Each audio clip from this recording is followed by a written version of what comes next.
Hello, kids.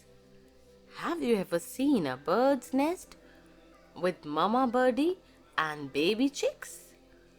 There is a sparrow's nest in my balcony, and I can listen to their chirping when they have a feast, usually in the morning.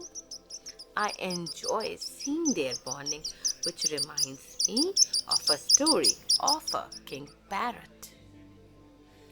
In ancient stories, it is told when Gautam Buddha was reborn as a parrot in his previous life, he was far wiser and more beautiful than other parrots. His father led the entire flock for several flights, and when he grew old and became weak, he declared his son the new king of the flock. Then Buddha pledged, I shall always be dutiful, and I shall always oblige my debt, grant loans, and save the treasure. all the birds rejoiced in merriment as they got a stronger Buddha as the king.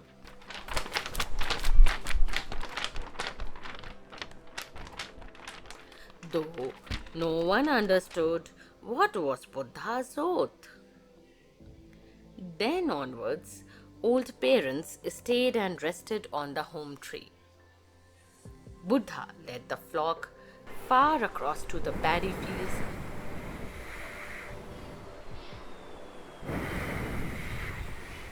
where each one had plenty of rice to their heart's content.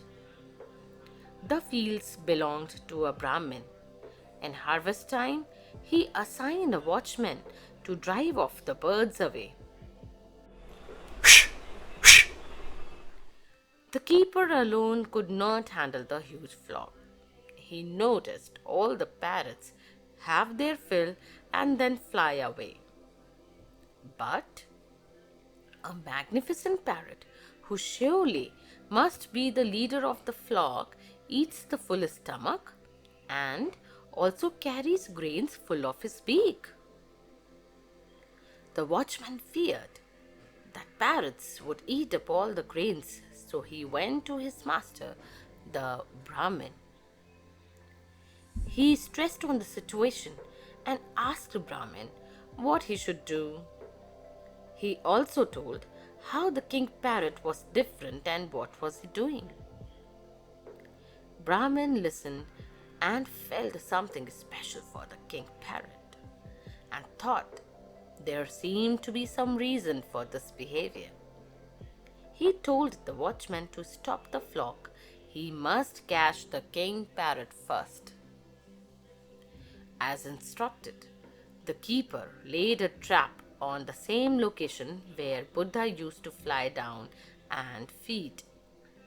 Next day, as soon as the Buddha settled down on the same place, he felt his feet stuck in a noose. The brave heart thought he should not scream and cry and let his flock feed first. After eating, someone surely will notice and rescue him. To his surprise, no one heeded his plight. They just ate and flew. Buddha cried, What sins I have committed as a king that no one looked back for me? The watchman got his catch and took him to the Brahmin. Brahmin saw the captive bird and loved his mighty persona. But angrily he asked, Do you have greater greed than all others? Or do you take more than you fill out of hatred for me? Or do you store a granary? Buddha said, I don't hate you. Neither I have selfish greed nor a granary.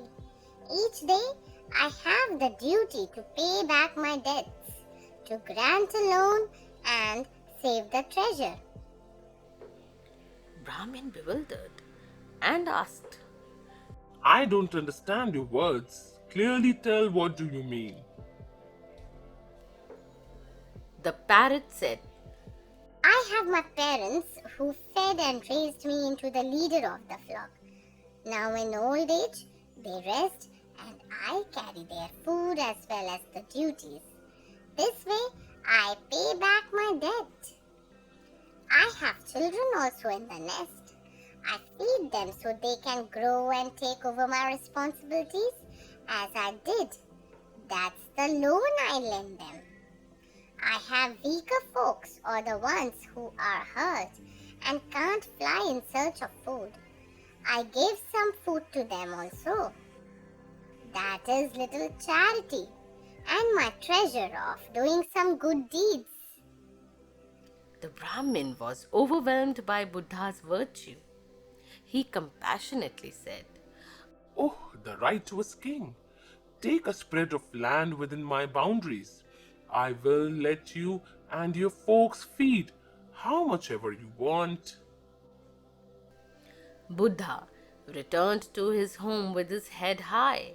Then he told his parents, Come, I shall take you and our kins to the land of plenty of food to eat. also told how the kind Brahmin gave a portion of his fields to graze. This way, the whole flock got a new abode to stay and feed plentiful. So, have we learned something from this story? At least I have learned. I learned that not only the parrot was dutiful, he was also the one with a pure heart. He not only strived to repay his debt, give good values to his kids, but also took care of his flock, even when they didn't care about him in danger.